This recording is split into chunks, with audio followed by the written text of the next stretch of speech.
आपका स्वागत है। आज हम निशा और चांद का दरवाजा की इस बेहद खूबसूरत, जादुई और गहराई से सोचने पर मजबूर कर देने वाली कहानी की पड़ताल करने वाले हैं। चलिए सीधे शुरू करते हैं।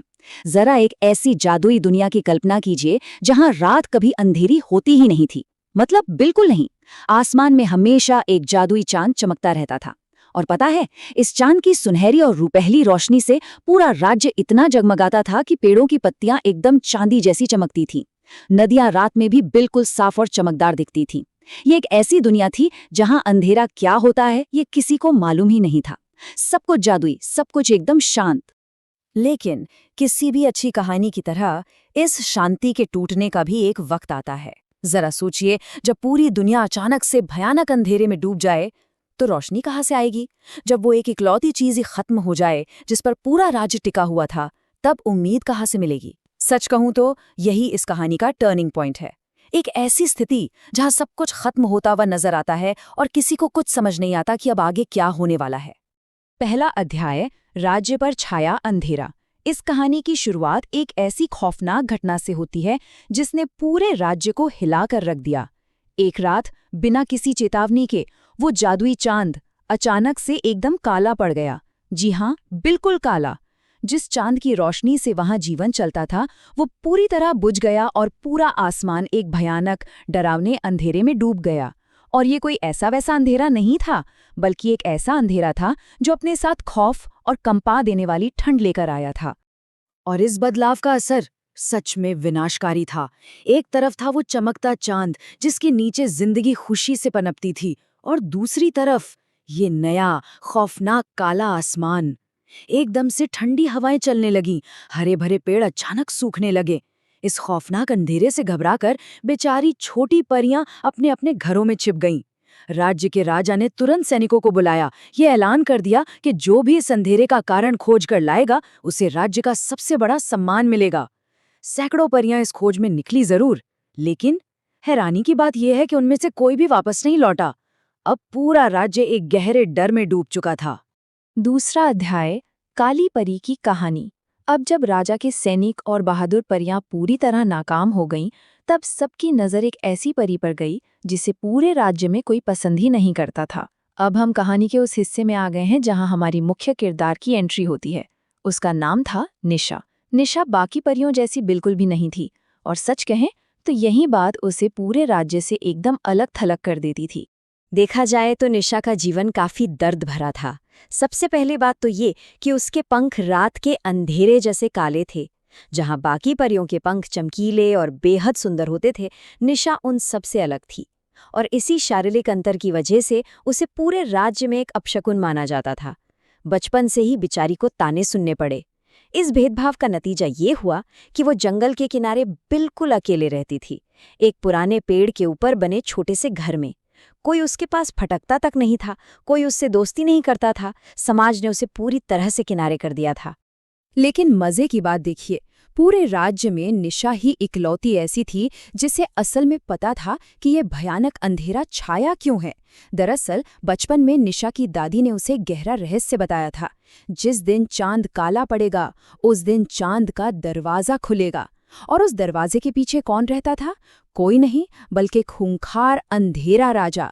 निशा तुरंत समझ गई कि सदियों से कैद वो अंधेरा राजा वापस लौट आया है और उसी ने चांद की रोशनी चुराई है। तीसरा अध्याय, चांद के दरवाजे का सफर।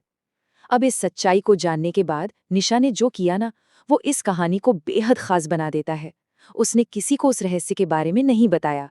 वो जानती थी कि उसे वैसे भी कोई गंभीरता से लेने वाला नहीं है। इसलिए जिस राज्य ने उसे हमेशा सिर्फ एक अपशकुन माना, उसी राज्य को बचाने के लिए वो अकेले ही एक बेहद खतरनाक सफर पर निकल पड़ी। और ये सफर था चांद के दरवाजे तक का।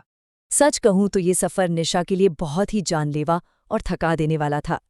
पहले 1 घंटे तक तो उसे उन घने जंगलों से गुजरना पड़ा जहां रास्ता खोजना लगभग असंभव था। फिर 3 घंटे के लंबे सफर के बाद उसे उन बर्फीले पहाड़ों का सामना करना पड़ा जहां की जमा देने वाली ठंड किसी की भी जान ले सकती थी।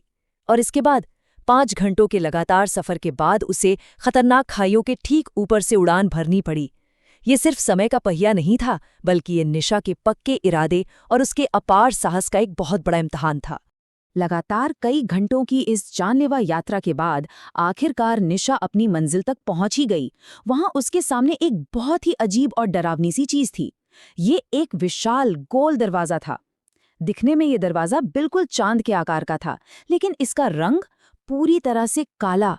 दरवाजे के चारों तरफ अजीब और रहस्यमयी निशान बने हुए थे और उस जगह से एक ऐसी ठंडी हवा निकल रही थी जो सचमुच हड्डियों को जमा दे। चौथा अध्याय, अंधेरे राजा से सामना। निशा धीरे धीरे आगे बढ़ी। जैसे ही उसने अपने कांपते हाथों से उस काले दरवाजे को छुआ, एक बहुत तेज आवाज के साथ दरवाजा अपने आप खुल गया और अंदर का नजारा रोंगटे खड़े कर देने वाला था। वहां एक अजीब सी खामोशी छाई हुई थी, इतनी गहरी खामोशी कि निशा को अपनी खुद की सांसों की आवाज भी बिल्कुल साफ सुनाई दे रही थी। और फिर उस विशाल अंधेरे कमरे के बीचों बीच एक बड़े से सिंहासन पर उसे वो खौफनाक आकृति दिखाई दी। बस यही वो पल था जहां हमारी कहानी एकदम अपने चरम पर पहुंच जाती है। उस अंधेरे राजा को देखना अपने आप में बेहद खौफनाक था। उसकी लाल आंखें अंधेरे में बिल्कुल अंगारों की तरह चमक रही थीं। उसका चेहरा एकदम धुएं जैसा था, जिसका कोई साफ आकार नहीं था, जो उसे और भी ज्यादा डरावना बना रहा था। और सबसे बड़ी बात, उसके हाथ में वो चमकता हुआ चांद कैद था, वही चांद जो पूरे राज्य की जीवन रेखा था। अब निशा को वहां देखकर वो राजा जोर से हंसने लगा। उसे यकीन ही नहीं हुआ कि एक काली परी वहां तक पहुंचने में कामयाब कैसे हो गई। निशा ने अपने अंदर के डर को पूरी तरह से छिपाते हुए कड़े शब्दों में आदेश दिया, चांद वापस करो। लेकिन उस राजा ने कोई शारीरिक हमला नहीं किया, बल्कि एक बेहद तीखा मनोवैज्ञानिक हमला किया। उसने निशा से सीधा पूछा, बाकी परियों ने तुम्हें कभी अपनाया नहीं, फिर तुम उन्हें बचाने क्यों आई हो? उसने जानबूझकर निशा के उस दर्द को कुरेदा जो उसे बचपन से मिला था। ये एक ऐसा सवाल था जो किसी को भी उसके मकसद से पूरी तरह भटका सकता था। लेकिन निशा ने जो जवाब दिया ना, वो इस कहानी का सबसे ताकतवर और प्रेरणादायक पल है। निशा कुछ पल के लिए एकदम चुप रही और फिर उसने पूरी दृढ़ता के साथ कहा, क्योंकि चाहे जैसा भी हो, वो मेरा घर है। सच में ये सिर्फ एक वाक्य नहीं है, ये उसकी अटूट वफादारी, उसकी निस्वार्थ भावना और उसकी गजब की आंतरिक शक्ति का सबसे बड़ा प्रमाण है। उसे दूसरों की नफरत से कोई फर्क नहीं पड़ता था, क्योंकि उसके अंदर का प्रेम और अपनेपन की भावना कहीं ज्यादा बड़ी थी। 5वां अध्याय, काले पंखों की सफेद रोशनी। निशा का ये बेबाक जवाब सुनकर वो अंधेरा राजा गुस्से से पूरी तरह पागल हो गया। वो अपने सिंहासन से उठ खड़ा हुआ और उसके गुस्से की वजह से पूरा महल कांपने लगा। उसने निशा को वहीं खत्म करने के इरादे से अपने हाथ से एक भयानक काला तूफान उसकी तरफ छोड़ दिया। ये तूफान सीधे निशा की तरफ बढ़ रहा था। तूफान के दबाव से निशा पीछे की तरफ उड़ने लगी और खुद को बचाने के लिए उसने अपने काले पंख हवा में पूरी तरह से फैला दिए। और तभी इस कहानी का सबसे बड़ा चमत्कार हुआ। पहली बार निशा के वो काले पंख, जिन्हें पूरी दुनिया सिर्फ एक अपशकुन मानती थी, वो चमकने लगे। उनमें से एक बेहद चमकीली सफेद रोशनी फूट पड़ी। ये रोशनी इतनी तेज और शुद्ध थी कि खुद निशा भी उसे देखकर एकदम हैरान रह गई। ये कोई आम रोशनी नहीं थी, ये अंधेरे को काटने वाली सबसे ताकतवर ऊर्जा थी। निशा की उस अप्रत्याशित सफेद रोशनी को देखकर अंधेरा राजा एकदम डर गया और पीछे हट गया। अब जाकर निशा को अपने वजूद का असली मतलब समझ में आ गया था। उसके वो काले पंख कोई अपशगुन नहीं थे, वे तो खास तौर पर इसी अंधेरे को रोकने के लिए ही बनाए गए थे। निशा ने अपनी पूरी ताकत के साथ उड़ान भरी और अपनी उस सफेद रोशनी को सीधे राजा के हाथ में कैद उस चांद से टकरा दिया। और फिर एक भयंकर धमाका हुआ। उस धमाके की गूंज इतनी तेज थी कि पूरा का पूरा महल हिल गया। 6वां अध्याय, राज्य में लौटी चमक। वो सफेद रोशनी अंधेरे राजा के लिए बिल्कुल बर्दाश्त के बाहर थी।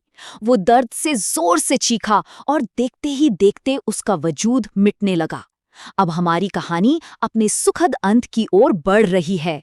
वो खौफनाक राजा हमेशा हमेशा के लिए धुएं में बदलकर गायब हो गया और कुछ ही सेकंड बाद वो चमत्कार हुआ जिसका पूरा राज्य बेसब्री से इंतजार कर रहा था।